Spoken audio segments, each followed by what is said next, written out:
మరి నమస్కారం. డికేఎస్ కన్నా జర్నలిస్ట్ లక్ష్మి గారు ఏదో ఛానల్లో కాపుల చరిత్ర, కాపుల్లో ఎంతమంది పెద్దవాళ్ళు అన్నారు, కాపులు తెలుసుకుంటే ఏం చేయగలరు అని చెప్పని ఏదో ఒక ఆర్టికల్ లాగా కాపుల గురించి ఒక 3-4 రోజులు తన ఛానల్లో ప్రచారం చేసి తర్వాత తన నిజస్వరూపం కమ్మ చరిత్ర లోపల తీసుకొచ్చి మళ్ళీ ఇప్పుడు ఆమె ప్రజారాజ్యం పార్టీ గురించి కూడా మాట్లాడుతున్నాను.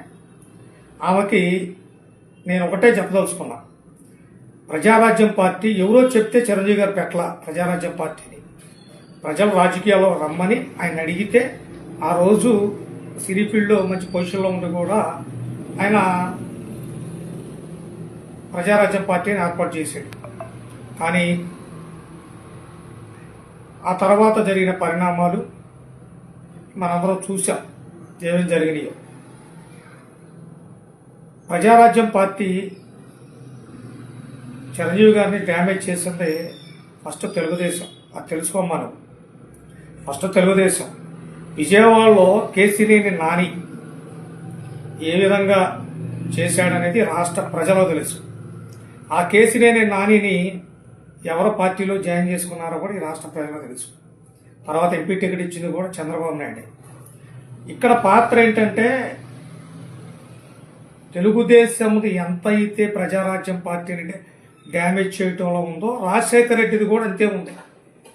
చేసిన తర్వాత చిరంజీవి విలువని సోనియా గాంధీ చెప్పింది రాజశేఖర రెడ్డి. నీకు తెలియదేమో, తెలుసుకో. ఫస్ట్ చిరంజీవి కాంగ్రెస్ పార్టీలో ఉంటే భవిష్యత్తు ఉంటుంది, లేకపోతే కాంగ్రెస్ పార్టీకి భవిష్యత్తు ఉండదని చెప్పిన వ్యక్తి రాజశేఖర రెడ్డి.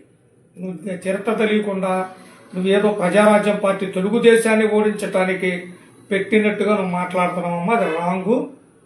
నువ్వు మాట్లాడింది మొత్తం కూడా రాంగ్. అది ప్రజలు కోరుకుంటే చిరంజీవి గారు రాజకీయాల్లోకి వచ్చారు. ఆ రోజు వచ్చిన తర్వాత ఆ రోజు ఎలక్షన్లో చిరంజీవి గారు ఒంటరిగా పోటీ చేస్తే చిరంజీవి గారు 18 సీట్లు గెలిచారు.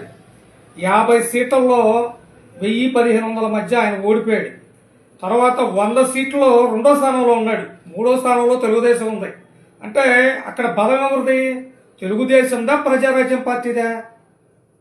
నువ్వు తెలుసుకొని మాట్లాడితే చరిత్రను వక్రీకరించకుండా ఒక జర్నలిజంలో ఉండి నువ్వు కాపుల్ని ఏ విధంగా వాడుకోవాలో ఆ విధంగా నీ ఛానల్లో వాడుకొని ఆ తర్వాత మీ కమ్మవారి అంటే సంక్రాంతి అండి, మీ కమ్మవారి పండుగ ఏం మాట్లాడుతున్నావమ్మా నువ్వు?